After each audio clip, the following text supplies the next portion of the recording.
اکثر مجھے میسج آتے ہیں کہ جی اللہ سے دوستی کیسے کرنی ہے, وہ کیسے پتا چلے گا اللہ ہمارا دوست بن گیا. میں نے کہا اس کی کیا فکر ہے, اللہ تو سبھی کا دوست ہے, وہ تو سب کا ہر کا رب ہے, ہر کا رب ہے.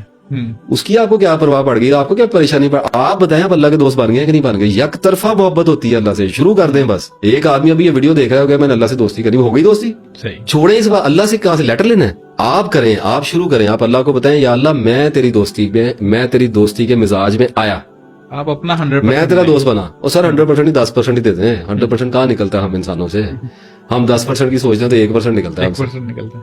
تو اتنا تو آدمی کرے.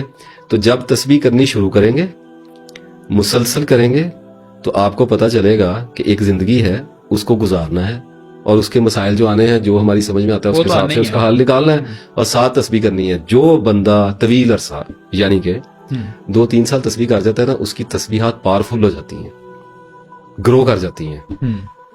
یہ بات اب میں سمجھا نہیں سکتا, روحانی باتیں میں کرتا نہیں ہوں, لیکن اب یوں سمجھے کہ اگر ایک بندہ 3-4 تسبیحات روزانہ کر رہا ہے 3-4 سال سے, تو اس کے ارد گرد پلرز بن گئے ہوں گے نور کے. میری اپنی ایک فیلنگ ہے, اسے ان تسبیحات کا آسرا ہو جاتا ہے.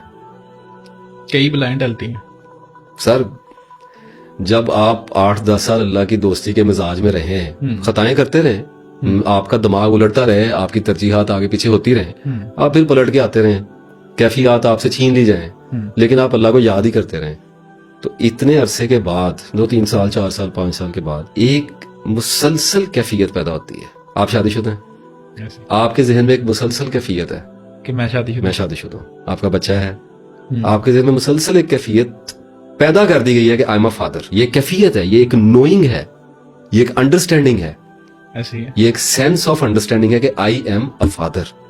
اسی طریقے سے میں اللہ تعالیٰ کے فضل سے تسبیح کرنے والا ہوں, یہ کیفیت پیدا ہوتی ہے, یہ ایک انڈرسٹینڈنگ ہے, یہ کیفیت بن جاتی ہے.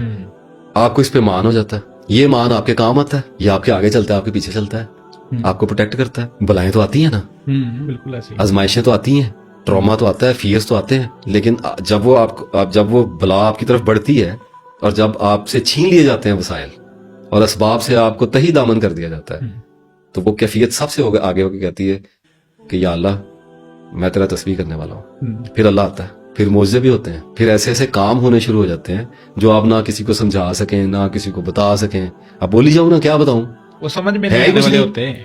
اللہ کر رہا ہوتا ہے, آپ کو پتا تھا یہ کیسے ہو گیا, یہ کیا ہو گیا, وہ کیا ہو گیا, یہ والا کام کیسے ہو گیا, یہ میں پھنسے رہیں گے آپ کام کے اندر, ڈپریشن نہیں آنے دے گا. یا اسلام, اگر میں اس کو کسی طریقے سے نکال سکوں اس بات کو, تو آپ یوں سمجھیے کہ کچھ عرصہ کم از کم 5-6 مہینے سال تسبیح کو دیں. اس کے بعد ایک وقت آپ پہ آئے گا جب آپ کو یہ فیل ہوگا, وہ روحانی باتیں نہیں ہیں, through events, through evidence, through your mind, through your eyes, through your perception, you will see کہ میں ایک حصار میں ہوں, عقلی دلیل سے میں ایک حصار میں ہوں, اور خوف, بغض, کینہ, اناد, دشمنیاں, رنج, بھوک, شیطان ڈراتا ہے نا ان چیزوں سے, یہ آپ کی طرف ان میں سے حادثات بڑھتے ہیں اور یہ آپ کی طرف آتے ہیں, اور کوئی شے ہے جو ان کی بائٹ سے آپ کو بچاتی ہے. ڈر آپ کو لگے گا, ٹینشن آئے گی, ڈپریشن نہیں آئے گا, آپ کو بے بس نہیں ہونے دے گا اللہ تعالیٰ. اپنی غلطیوں سے ماریں کھائیں گے, کوتاہیوں سے ماریں کھائیں گے, اپنے مزاج سے ماریں کھائیں گے, آپ اپنی طبیعت سے مار کھا لیں گے, اپنے کرتوتوں سے مار کھا لیں گے,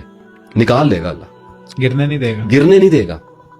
آپ کی گیم نہیں اوور ہونے دے گا. سر تسبیح والا نہیں ہارتا بھائی جان, مار کھاتا ہے, ہارتا نہیں ہے. لوگ ہار جاتے ہیں, خودکشی ہار ہے, پاگل ہو جانا ہار ہے.